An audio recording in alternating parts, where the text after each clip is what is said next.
Hello friends, I am Shivani. How are you doing all? I hope you all are doing well. Friends, in our previous class we were discussing about respiration. Respiration में हमने respiration in plants तक पढ़ लिया था. Today we will discuss about respiration in animals. So let's start today's class. Respiration in animals. Terrestrial animals can breathe the oxygen in the atmosphere. जो terrestrial animals होते हैं, जो लैंड पे रहने वाले एनिमल्स होते हैं, जो ज़मीन पे रहते हैं, वो क्या करते हैं? ऑक्सीजन कहाँ से लेते हैं? एटमॉस्फेयर से ऑक्सीजन ले लेते हैं. Animals that live in water, that is aquatic animals, need to use the oxygen dissolve in water. अब जो एनिमल्स पानी के अंदर रहते हैं उनको क्या ज़रूरत पड़ती है? वो अपना ऑक्सीजन कहाँ से लेते हैं? जो पानी के अंदर ऑक्सीजन डिजोल्व होती है उससे ऑक्सीजन लेता है. वो पानी के अंदर ही ब्रीथ करता है. Rate of breathing in aquatic organisms is much faster than seen in terrestrial animals. अब जो एक्वेटिक ऑर्गेनिज्म होते हैं उनके अंदर जो ब्रीदिंग रेट होता है वो टेरेस्ट्रियल ऑर्गेनिज्म से फास्ट होता है. क्यों? Because amount of dissolve oxygen is low in water than in air. क्योंकि जो वाटर होता है उसके अंदर जो ऑक्सीजन की अमाउंट होती है वो कम होती है और एटमॉस्फेयर के अंदर बहुत ज़्यादा होती है. That's why. नेक्स्ट आता है हमारा human respiratory system. Human respiratory system, passage of respiratory system for air. अब ह्यूमन रेस्पिरेटरी सिस्टम में जो एयर का पैसेज है वो किस टाइप से? फर्स्ट आता है नोस्ट्रिल्स, देन नेजल पैसेज. उसके बाद एयर कहाँ जाएगी? नेजल कैविटी में. Then larynx, trachea, lungs. Lungs के अंदर 4 पार्ट होता है. फर्स्टली जो ट्रैकिया से एयर जाएगी वो ब्रोंकाई में जाएगी. ब्रोंकाई के बाद ब्रोंक्यूल्स में जाएगी. देन एल्वियोलाई में, और एल्वियोलाई से जाएगी ब्लड कैपिलरीज में.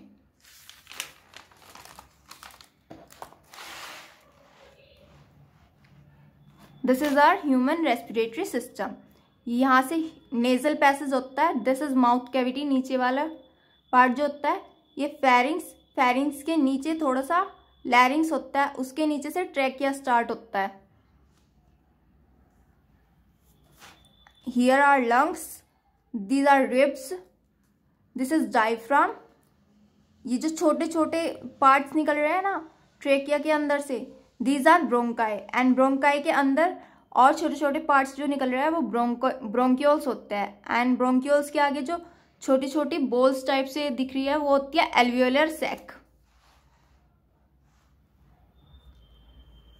अब इनके बारे में थोड़ा थोड़ा जान लेते हैं.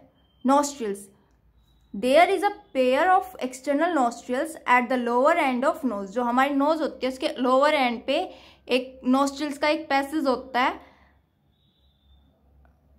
नोस्ट्रिल्स का एक पेयर होता है. The air enters through the nostrils is filtered by fine hairs that lines the passage. अब जो एयर नोस्ट्रिल्स के अंदर एंटर करती है वो क्या होती है? फिल्टर होती है.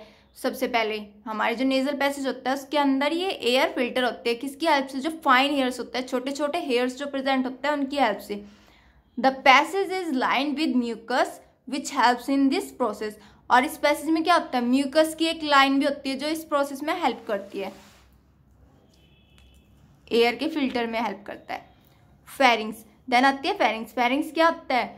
जो हमारा फूड और एयर होती है उसके लिए एक कॉमन पैसेज होता है. The nasal passage open into pharynx. जो नेजल पैसेज होता है वो फेरिंग्स के अंदर ओपन होता है. It leads into an air tube called trachea through a slit called glottis. अब ये कहाँ जाता है? एयर ट्यूब जो होती है ये कहाँ, ट्रेकिया के अंदर जाने से पहले कहाँ से होके जाता है? ग्लोटिस से. एक छोटी सी स्लिट टाइप से होती है glottis. Then the glottis bear a flap called epiglottis. Glottis के अंदर क्या होती है? एक छोटी सी फ्लैप होती है जिसको हम बोलते हैं एपिग्लोटिस. ये क्या करती है? जो हमारा फूड होता है, जब हम फूड स्वेलोइंग करते हैं उसकी एंट्री को प्रिवेंट करती है ट्रेकिया में जाने से. नेक्स्ट आता है trachea. It is a thin walled tube that extends downward through the neck and divides into 2 major bronchi. ये क्या होती है? एक थिन वॉल्ड ट्यूब होती है, छोटी सी ट्यूब लाइक होती है जो नीचे की तरफ जाती है और उसके नेक के थ्रू नीचे की तरफ जाती है और 2 मेजर ब्रोंकाई में डिवाइड हो जाती है. 2 ब्रोंकाइज में डिवाइड हो जाती है. 1 major bronchi enters right lung and other in left lung. जो एक मेजर ब्रोंकाई होता है वो राइट लंग में जाएगा, सेकंड वाला लेफ्ट लंग में चला जाएगा। नेक्स्ट आता है lungs. In humans the respiratory organs are lungs which provide the surface for the exchange of gases. Humans के अंदर जो रेस्पिरेटरी ऑर्गन्स होता है वो कौन सा होता है? लंग्स होते हैं। ये क्या करते हैं? एयर को सरफेस प्रोवाइड करते हैं जिससे क्या हो सके, जो गैसेस है वो एक्सचेंज हो सके, CO2 और O2 का एक्सचेंज हो सके, O2 हमारी बॉडी के अंदर जा सके और CO2 बॉडी से बाहर आ सके। The lungs lie in the thoracic cavity on the sides of heart. ये जो लंग्स होते हैं ये हमारी थोरेसिक कैविटी में सिचुएटेड होता है। थोरेसिक कैविटी या फिर चेस्ट कैविटी भी बोल सकते हैं उसको। On the sides of heart, heart की दोनों साइड में। The thoracic cavity by muscular portion abdominal cavity on the sides called diaphragm. जो थोरेसिक कैविटी होती है मस्कुलर पोर्शन को, एक मस्कुलर पोर्शन होता है जो क्या करता है, ये दोनों मस्कुलर पोर्शन और एब्डोमिनल कैविटी को जो होती है, जो थोरेसिक कैविटी होती है वो एब्डोमिनल कैविटी से किस चीज से सेपरेट होती है? एक मस्कुलर पोर्शन की वजह से सेपरेट होती है जिसको बोलते हैं हम डायफ्राम।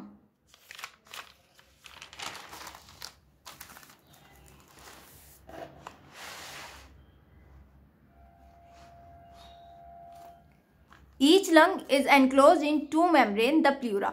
हमारे जो लंग्स होते हैं इनके ऊपर एक छोटी सी एक मेम्ब्रेन प्रेजेंट होती है दोनों के दोनों लंग्स के ऊपर, जिसको बोलते हैं हम प्लूरा या फिर प्लूरल मेम्ब्रेन भी बोलते हैं। नेक्स्ट आता है bronchi. Within the lungs the major bronchi further divides into secondary bronchi which subdivide into small tertiary bronchi and finally into bronchioles.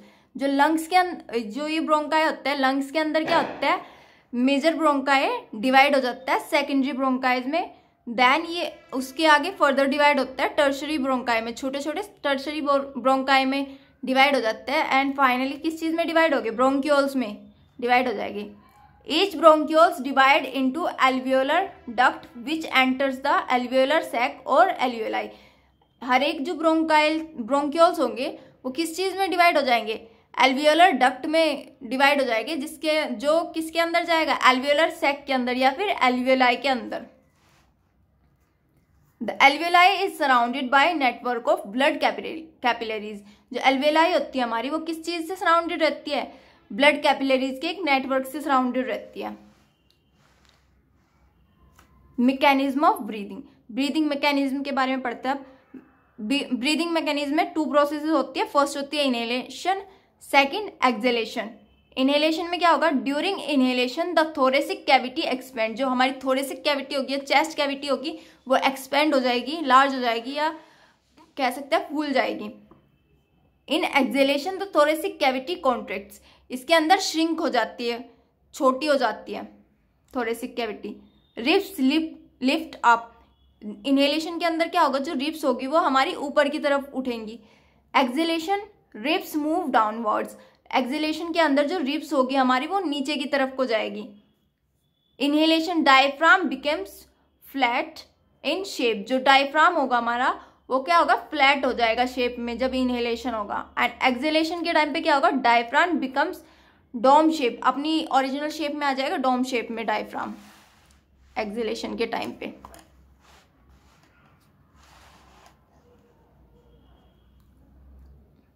Next आता है हमारा जो exchange of gases between alveolus blood and tissues. कैसे exchange होगी जो हमारी gases होगी? When we breathe in chest cavity become large due to lifting of our ribs and flattening of diaphragm. जब हम ब्रीद इन करते हैं, हम ब्रीथ करते हैं, इनहेल करते हैं, तो हमारी चेस्ट कैविटी क्या होती है? लार्ज हो जाती है। किस वजह से? क्योंकि हमारी जो रिब्स होती है वो ऊपर की तरफ आ जाती है और हमारा डायफ्राम फ्लैट हो जाता है। Because of this air is sucked into lungs and फिल्स the alveoli. इसी की वजह से क्या होता है? जो एयर होती है वो हमारे लंग्स में फंस जाती है और क्या करती है? एल्वियोलाई के अंदर फिल हो जाती है।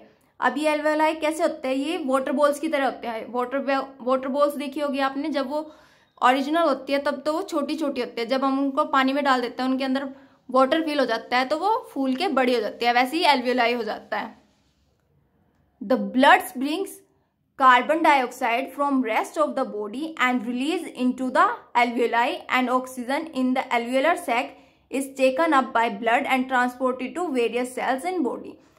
नेक्स्ट पॉइंट क्या होगा, जो ब्लड होगा हमारा, ये क्या करेगा, कार्बन हमारे पूरी की पूरी बॉडी से कार्बन डाइऑक्साइड को लेके आएगा, कहाँ तक लेके आएगा, एल्वेलाई तक लेके आएगा, उसको एल्वेलाई में रिलीज कर देगा, और ऑक्सीजन को एल्वेलर सैक से लेके कहाँ ट्रांसपोर्ट कर देगा, हमारी जो ब्लड सेल्स या फिर हमारी बॉडी की जितनी भी सेल्स हैं उन सब में ट्रांसपोर्ट कर देगा.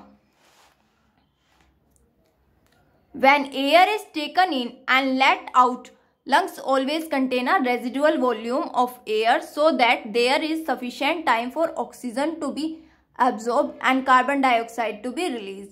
अब जब ये एयर हम एयर टेकन इन करते हैं, एयर इनहेल करते हैं एयर को, तो क्या होता है, या फिर उसको एक्सेल करता है. इनहेल और एक्सेल के प्रोसेस में जो ब्रीथिंग करते हैं हम, ब्रीथिंग के टाइम पे क्या होता है, लंग्स के अंदर हमेशा क्या रहेगी, एक रेजिडुअल वॉल्यूम एयर की रह जाएगी, जिसकी वजह से क्या होता है, हमारी जो वो होती है ऑक्सीजन और कार्बन डाइऑक्साइड होती है, इन दोनों के लिए सफिशिएंट टाइम होता है ताकि हम ऑक्सीजन को तो एब्जॉर्ब कर ले और कार्बन डाइऑक्साइड को रिलीज कर दे. ये रेजिडुअल वॉल्यूम क्या होती है, जब हम फोर्सफुली एक्सेल करते हैं उसके बाद भी हमारे लंग्स में कुछ एयर की अमाउंट रह जाती है, उसको बोलते हैं रेजिडुअल वॉल्यूम. ये अप्रोक्सीमेटली 1500 ml होती है. In humans, respiratory pigment is hemoglobin, which has high affinity for oxygen. Humans के अंदर क्या होता है, जो रेस्पिरेटरी पिगमेंट होता है वो होती है हीमोग्लोबिन. इसके अंदर क्या होती है, ऑक्सीजन से बाइंड करने की हाई एफिनिटी होती है. इसको एक बार शॉर्ट में पढ़ लेते हैं. एयर क्या होती है, रिच इन O2. ये जो एयर होती है O2 में रिच होती है, ये कहाँ जाएगी, सबसे पहले हम इसको इनहेल करेंगे, हम ब्रीथ करेंगे तो कहाँ, हमारे लंग्स के अंदर जो ब्लड कैपिलरीज होगी उनके अंदर एयर चली जाएगी, उसके बाद ब्लड में चली जाएगी. ब्लड के अंदर जाने के बाद क्या होगा, binds with haemoglobin in RBCs. जो ब्लड के अंदर आरबीसीज होती है, रेड ब्लड कॉर्पस्कल्स होती है, उनके अंदर हीमोग्लोबिन प्रेजेंट होता है, उसके साथ बाइंड कर जाएगी oxygen. O2 is release in tissues. उसके बाद क्या होगा, जो O2 होगी वो टिश्यूज के अंदर भेज दी जाएगी, टिश्यूज और सेल्स के अंदर भेज दी जाएगी, टिश्यूज से सेल्स के अंदर चली जाएगी. नेक्स्ट सेकंड क्या होता है, CO2. CO2 कहाँ पे रिलीज होगी, रिलीज इन ब्लड. CO2 को अलग अलग सेल्स से क्या होती है, ये CO2 ब्लड में रिलीज कर दी जाती है. उसके बाद क्या होगी, ब्लड के अंदर डिजोल्व हो जाएगी. उसके बाद ब्लड वेसल्स की हेल्प से कहाँ जाएगी, release in alveolar sac. Alveolar sac में रिलीज कर दिया जाएगा और एल्वियोलर सैक से वापस कहाँ चली जाएगी, जब हम एक्सेल करेंगे तो ये नोस्ट्रिल्स के थ्रू हमारी बॉडी से बाहर चली जाएगी. So that's it for today. Respiration topic हमारा खत्म हो गया. नेक्स्ट क्लास में हम लोग पढ़ेंगे circulatory system. So this is it for today. Now we will meet in our next class. Till then bye bye and take care, and please like, share and subscribe my channel.